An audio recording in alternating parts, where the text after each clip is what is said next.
Assalamualaikum warahmatullahi wabarakatuh. Pada mata kuliah fisika matematika ini saya akan membahas mengenai barisan dan deret. Apa sih barisan dan deret itu? Apa juga sih jenis dari barisan dan deret itu? Nah, kita akan membahas di pertemuan kali ini.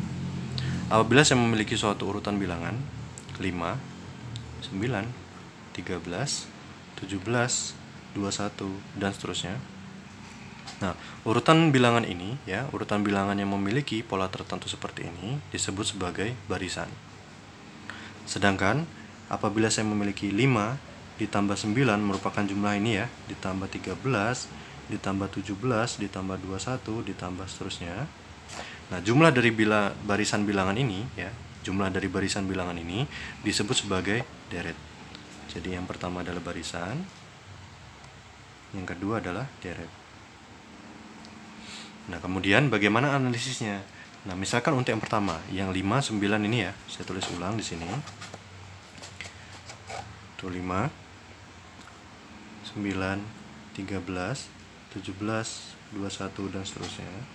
Nah, ini analisisnya seperti ini. Untuk titik 3 ini mewakili bahwa nantinya bilangan-bilangan dengan pola tertentu ini akan mencapai ke tak hingga. Nah, diwakilkan dengan titik 3 ini. Dinamakan elipsis. Nah, saya harap juga nggak usah berlebihan nulis titik ini cukup 3 aja, nggak usah 5, 6, apalagi 10, tapi cukup 3 aja. Nah, kemudian 5 ini angka 5 yang ini itu merupakan urutan ke 1 dan nilai ke 1. Kemudian 9 itu urutan kedua dan nilai ke 2. Kemudian 13 itu urutan ke berapa? 1, 2, 3. Nah, gitu cara bacanya.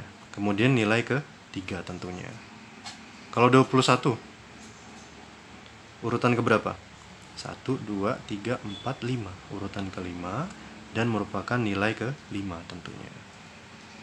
Nah, ini adalah cara membaca dari barisan itu. Begitupun dengan yang deret, nanti ini merupakan nilai pertama dan urutan ke 1 dan seterusnya.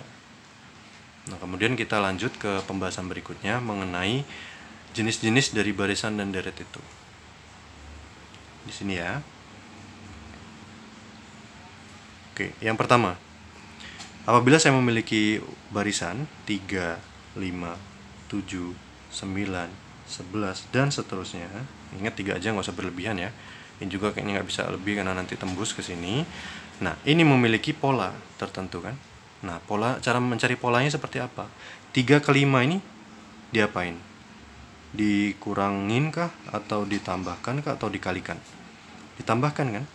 Sehingga ke 5 ini ditambah berapa? 3 ke 5 ditambah 2. 3 tambah 2, 5. 5 tambah 2, 7. Ya kan? 7 tambah 2, 9. 9 tambah 2 itu 11. Dan seterusnya. Nah, nilai dari plus 2, maksud dari plus 2, plus 2, plus 2, plus 2, plus 2 ini, itu artinya barisan ini memiliki beda sama dengan 2. Nah, gitu. Nah, untuk selanjutnya, bagaimana sih cara kita menentukan nilai ke n dari suatu barisan? Misalkan gini, ini nggak usah sampai tak hingga dulu ya. Misalkan saya ambil contoh ini ke 6. Berarti kan ini 1, 2, 3, 4, 5. Nah, ini kan 6 nih. Kita kan nggak tahu berapa nih. Kita kasih tanda tanya ya di sini ya. Tanda tanya. Nah, ini berapa nih nilai setelah 11 nih? Ini berapa cara kita mencarinya? A ke 6, cara kita nyari ke 6, bilangan ke 6 nih bagaimana? Nah, caranya adalah A6, berarti A6 karena nilai ke 6 ya kan? Sama dengan nilai pertama 3. Nilai pertamanya kan 3. 3 ditambah berapa kali beda agar kita sampai ke sini. Berapa kali beda agar kita sampai ke A6. Kita hitung ya. 1 nih, dari 3 ke 5 dulu nih. 1, 2, 3, 4, 5. Berarti 5 kali beda. Saya ulangi ya. Berapa kali beda biar kita sampai ke 6. Jadi 3 atau nilai pertama ditambah dengan berapa kali beda agar kita sampai ke A6, nilai ke 6. 3 ke 5 ya dulu ya. 1, 2, 3, 4, 5. 5 kali beda. 5 kali beda. Bedanya 2. 5 kali 2. Nah, maka 3 ditambah 5 kali 2 berapa? 10. Berapa nih? 10 tambah 3, 13. Maka A6 atau nilai ke-6 adalah 13. Nah, ini 13. Tanda tanyanya hilang, ganti 13. Bener nggak? Kita cek. 3 tambah 2, 5, ya kan? 7 tambah 2, 9. 9 tambah 2, 11. 11 tambah 2, 13. Maka terbukti. Nah, untuk persamaan umumnya, menentukan nilai suku ke N dari suatu barisan, itu adalah AN sama dengan A1, karena tadi nilai pertama ini, ditambah dengan N-1 dikali B. Ini persamaan umumnya. Nah, jadi persamaan ini muncul dari mana? Dari ini, pengertian ini. Nah, kita coba ya. Jadi A6, A1-nya 3 kan? Ditambah N-nya berapa? Karena ini N 6 nih, maka ini 6 dikurang 1. B-nya berapa bedanya? Bedanya kan 2. Maka 3 ditambah 6 kurang 1, 5 dikali 2. Maka 3 ditambah 10, 13. Sama kan? Sama kan? Nah, jadi asal dari ini, persamaan umum ini adalah kita dari sini. Dari pengertian yang udah saya sebut di awal tadi. Nah, inilah persamaan umum. Persamaan umum mencari suku ke N kok 6 karena ini 6 terus ya. Suku ke N dari suatu barisan.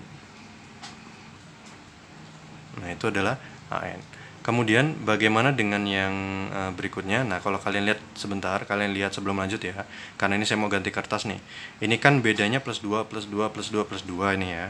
Nah, kalau namanya bedanya plus 2, plus 2, penjumlahan kan berarti ya. Itu dinamakan aritmatika.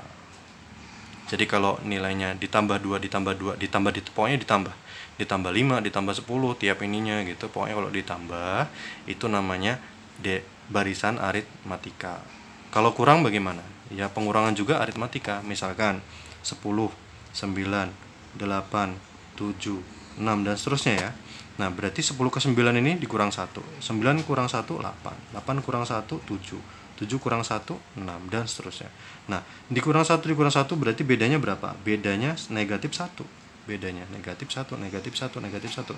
Nah, kalau yang namanya pengurangan atau penjumlahan seperti ini ya, namanya barisan-barisan ini, bedanya plus 2 atau bedanya negatif 1 ini, namanya adalah barisan aritmatika. Gitu. Nah, kemudian bagaimana dengan yang barisan geometri? Nah, ini karena pulpennya tinta, kita ganti dulu ini karena bakal tembus ke belakang. Saya ganti dulu ya. Oke, kita lanjut ke topik berikutnya, yang geometri sekarang. Tadi kan aritmatika. Nah, sekarang yang geometri. Masih barisan ya, masih barisan. Tadi kan barisan aritmatika, sekarang barisan geometri. Ini bagaimana? Nah, misalkan saya punya pola, urutan bilangan tertentu ya, jadi ada 5, kemudian 15, 45, 135, dan seterusnya. 3 kali aja titiknya. Nah, ini termasuk aritmatika bukan? Sekarang kita lihat. 5 ditambah 10, 15. Betul. Tapi 15 ditambah 10 enggak? Biar 45. 45 ditambah 10 enggak? Biar 135. Kan enggak. Nah, tapi kalau kita dikalikan dengan 3, ini yang angka pertama 5 ini dikalikan 3, 15. 15 dikali 3 itu 45. 45 dikali 3 itu 135 dan seterusnya. Maka dikali 3 dikali 3. Nah, kalau perkalian itu merupakan barisan geometri. Nah, begitupun kalau dibalik. Kalau dibalik, misalkan 135, kita balik ya urutannya ya. 45, 15, 5 gitu misalkan. Nah, ini ke sini akan dibagi dengan 3. Ini ke sini akan dibagi dengan 3. 15 bagi 3, 5. Jadi dibagi 3, dibagi 3, dibagi 3. Nah, ini pun dibagi 3 nih, bagi 3, 5. Nah, jadi di perkalian dan pembagian ini merupakan barisan geometri. Barisan geometri. Nah, seperti itu. Nah, kemudian untuk persamaannya seperti apa untuk persamaan umumnya? Nah, kita coba nih sekarang. Misalkan yang ini aja dulu nih ya. Yang udah ada ya, kita pakai contoh yang udah ada, 5, 15, 45, 135 dan titik-titik ini ya. It's kelebihan. Nah, jadi titiknya 3 aja ya. Ini sambil mengingatkan kalian juga nih bahwa kalau menulis titiknya nggak usah berlebihan, 4 atau apalagi 10, cukup 3 aja. Nah, di sini kan kalau kita lihat yang ini kan dikali 3, dan seterusnya ya. Nah, maka kita nggak nyebut beda lagi, kita sebut sebagai rasio. Atau R sama dengan 3. Nah, nilai R-nya sama dengan 3. R itu rasio. Jadi bukan beda tapi rasio. Dari mana? Ya ini kan 15 bagi 3 kan, 15 bagi 5 kan 3. Jadi ini kalau 5 harus berapa biar 15 harus kali 3. Ini harus kali 3 kali 3. Nah, itu namanya rasio. 15 dibagi 3. 15 bagi 5 maksud saya. Maaf, 15 bagi 5 itu 3. Kemudian 45 dibagi 15 itu berapa nih? 3 juga kan? Terus 135 dibagi sebelumnya 45 itu 3 juga. Nah, jadi rasio itu perbandingan antara yang sebelumnya dibagi dengan bilangan setelahnya, kemudian dibagi dengan bilangan sebelumnya, Masya Allah. Nah, jadi rasio itu ya maksudnya ini kalian udah tau lah ya, pokoknya 15 kan ini, kemudian dibagi bilangan sebelumnya 5. 45 ini dibagi bilangan sebelumnya kan 15 tuh, sama dengan 3. Bilangan ininya yang berikutnya 135 dibagi bilangan sebelumnya 45, 3. Nah, kita dapat rasio atau perbandingan ini 3, 3, 3. Nah, ini namanya rasio. Kalau di geometri namanya rasio. Nah, kemudian bagaimana cara kita menentukan nilai ke-5 misalkan. Ini kan yang nggak ada nilai ke-5 ya. Jadi nggak apa-apa nih. Jadi saya hapus saja. Ini jadi nilai ke-5, A5 gitu. Ini berapa? Dikasih tanda tanya kayak yang sebelumnya. Nggak usah banyak-banyak. 1, 2, 3, 4, 5. Nah, ini A5 ya. Nah, bagaimana cara kita menentukan A5 ini? Masih tanda tanya ini. Ya, kalau dari sini kan gampang aja ya, berarti kita kalikan 3 aja gitu kan. Tapi bagaimana sebenarnya? Ada nggak sih persamaan umumnya gitu? Ada jelas. Nah, kan kita mulai A5 ya. Kita mulai dari 5. A1-nya 5. Ya kan? Nah, kemudian rasionya 3. Nah, 3 ini berapa kali untuk sampai ke 5 ini? 1, 2, 3, 4. Kan gitu. Berarti 3 pangkat 4. 3-nya 4 kali. Dikali 3-nya sebanyak 4 kali maksudnya. 3 dikali 3 dikali 3 dikali 3. 4 kali. Nah, ini berapa? 5 dikali 3 kali 4 nih, 3 pangkat 4 nih berapa? 3 pangkat 4 ini berarti 9, 9 kali 9, 81 ya. Ini berarti 405. Nah, maka ini A5 ini 405. Coba ya, 135 dikali 3 ya. 135 dikali 3, 15, 3 kali 3, 9, 10. Ini 4, nah tuh. Sama kan? 405. Berarti tadi A5 sama dengan A1 yaitu 5 dikalikan dengan 3 rasionya ya. Rasionya 3 kan ya ini. Berapa kali rasionya? Jadi 1, 2, 3, 4. Biar sampai ke A5. 4. Berarti pangkat 4. Nah, hasilnya 405. Nah, kemudian dari sinilah kita temukan bahwa adanya persamaan umum mengenai bagaimana kita menentukan suku ke n dari bilangan barisan geometri. Jadi AN untuk geometri itu sama dengan A1, karena ini 1 nih, A1 kan 5 ya. A1 dikali dengan R rasionya, karena di sini 3 maka saya tulis 3 ini. Berarti ini R pangkat dengan 4-nya. Kan harusnya 5, ini kok 4. Berarti 5 dikurang 1 atau N-nya 5 dikurang 1, maka di sini N-1. Nah, ini adalah persamaan umum untuk menentukan suku ke n barisan geometri.